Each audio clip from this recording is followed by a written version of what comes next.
Hello one and hello all and welcome to another crafting adventure where today we are going to be putting together this lovely Daiso Paper-band Kit. That's right, we're going to be making this multi-purpose stand using this paper band thingy doodle and some weaving to make this shape. Now it seems to be 15 by 9 by 7 centimeters. That is actually quite large. And I do know that this kit only actually contains the paper you need to do it. So other things it recommends, scissors, a ruler, a pencil, glue, pegs, and some masking tape, sellotape, whatever tape you like, it's gonna be fine. Now I do have all these things to the side here, including a knife, because you do quite often have to cut along these ridges, and a knife just makes it a little bit easier. In the past I did do one of these. Many years ago I made this lovely Halloween themed container, which, you know, after many years still holds up well and is now used for storing Halloween Lego bricks. Additionally, on the bottom, inside, I did put like a felt cover just to give it a little bit more strength, but there you are. I'm very impressed by how well, durable this is, and I want to find out if this one is the same. So, without further ado, let's open this up and find out what is inside. As I have predicted, this comes with the, well, paper band here. That's going to be 4 or 5 meters. Doesn't say exactly how many, but you got a lot of that. And you have the instructions in both Japanese and English. Oh, wow.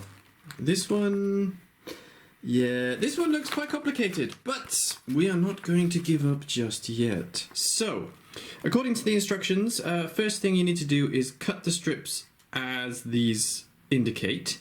So it tells you the total length and then how big to cut each individual piece. And once you got all them, I suppose those numbers are written again here. Yep, strips 2 and 1. So, alright. First, we need to cut the strips like that. And remember which number is which. I have followed the instructions and we have part 1, part 2, part 3 and part 4 nicely ready here. I will say this does seem to work. If you're using a knife to separate the individual parts, you can see there's only 6 strands here. The total thing is 12, and just running a knife down the middle one seems to work quite well. It works even better if the knife is a bit dull, because if the knife is too sharp, it will tend to go out to the side and actually cut through the strands, which is something you don't want to happen. Now, I'm going to keep these all separate because it's very important they are measured to very specific lengths. The next thing we need to do is mark the center, I think on number 1, number 2 and number 3, just a little center line with a chalk pencil or something we can rub off later. So, let's do it. Using my magic blue chalk pencil, I think this is a dressmaker pencil. I have managed to put a lovely little blue line on all of the parts for number 1, number 2, and 2 of the parts for number 3. Now, this stage is not going to be fun. Due to the way that the paper is stored, it is all very curved like this. So we are going to have to use some masking tape to hold it in place.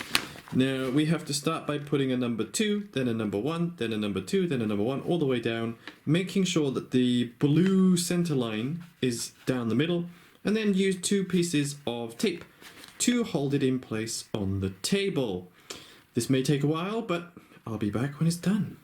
Well, it's a little bit off to the left, but you know, you can see what I've done here. Lined up the pieces, got the blue line reasonably straight down the middle, and then taped it to the table using this. I tried to move it in the center, but the pieces kept flopping all over the place, so I figured this was fine. Alright, next we're going to take the 1 pieces, the longer ones, and we're going to plop a bit of glue on each one where 2 is at the end, so it'll just be 5 blobs of glue on each side. Side note, I'm using new glue today because I lost my previous glue. And then we're going to take a number 3 with the blue line in the center, and that's going to line up in the center like that and just be glued across there, covering up the ends of number 2, but not sticking to them, only sticking to number 1 on that side and on that side. I moved the camera a little bit to get a better view, but as you can see, I taped down the ends of the longer strips because they curve a lot. Doing that helped line up the number 2s all the way down the strips, put some glue on, stuck it down. You could put a peg on either side depending on how quickly your glue dries. Now, once you've done that and this is stuck firmly, you want to take out this masking tape and remove all these number 2s, and then you're going to stick the number 2s on top of the number 3. So each one should be the perfect length to reach either side, and they'll all be stuck across there, and that should give you a nice base.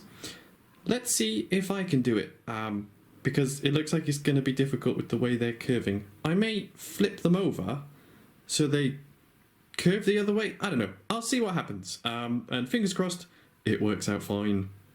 That should give you something that looks like this. Now, as you can see, the tape that was over the top there, I have used it to hold down the ends of the number 3 pieces. And then the number 2s, I simply turned them over so they kind of curve into the shape rather than away from it, and then held them down like that. Now, they are not all perfectly lined up, but that doesn't matter because they cover the center, and from this point we're going to use these 2 smaller number 4 pieces, and they're just going to be glued over the top to hide all the ending like that. Once you've got these glued in place, I would recommend putting something heavy on it and letting it dry overnight so, well, it doesn't pop apart when you're trying to make it later. So I'm going to put these in place, put something heavy on it, leave it for a while, and see what it's like in a few hours. Wish me luck. Okay, it's been about 90 minutes. I've removed the weights, and as you can see, the glue is more or less dry. The weight may depend on the type of glue you're using, so just bear that in mind. Okay, I'm going to keep the tape on for this next bit, which involves weaving the remaining part 3 strips through here. There are 5 remaining, so it just goes through there. You want 1 in the center. The other 4 are going to be glued onto these pieces to hold them in place. So first of all, let's weave them through. And if you're lucky, it should go together like that, with the glue on the side there holding in place. Now, as you can see, the center one is in line with the blue marks we made in the beginning. So that's great, because that means that is the middle one. From here you want to line up all the ends to make sure they're more or less at the same length. Then we're going to pop a bit of glue on the inside there and the inside there, inside there, inside there, to stick 4 of these in place, but do not glue this centerpiece. This centerpiece is very important. Do not glue it. This one, yes, this one, yes, this one, yes, this one, yes. And you can do that on both sides. You could do it for everyone if you like. I'm just going to do the 2 end pieces just to make sure they don't slip at later stages. Now that all the glue is dry and everything's held in place, we're going to take our 9 centimeter slips from part 5, fold the end 1/2 centimeter in like that, and we're just going to glue each one under the centerpiece all the way across to create a barrier in the middle. So I gave it another hour to allow all of these pieces to dry in their respective place. And unfortunately, it does appear the light is beginning to fail me. So I've got just enough time to finish one more step here before we're going to have to wait to another day. But this step is quite simple. We've got our bit in the center now, 6 little strips there. Then we're going to take these strips, which are for part 6, and part 6 are 8.5 centimeters long, and they are the full width of the paper thingy. And all you need to do is weave these up to the top and glue them at each end. So you should have them all piled up. At the top you want to leave about 0.2 of a centimeter. It does say to cut the top to 0.2 of a centimeter, but If it's a bit longer, you can cut it later on. So, weaving these along these middle ones, glue them at the end, and then I would recommend having a peg on either end as well, just to hold it in place while the glue dries. Additionally, seeing as they all curve the same way, use them like this, alternating which way they curve, just to make sure there's not too much pressure in any one direction.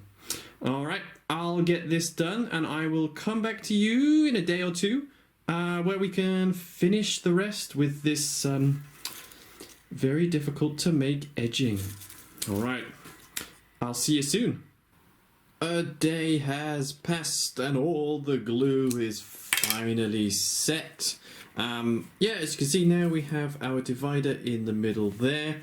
It's not perfectly straight on the sides, but that shouldn't really matter. Once everything's together, it should keep a nice shape, I hope.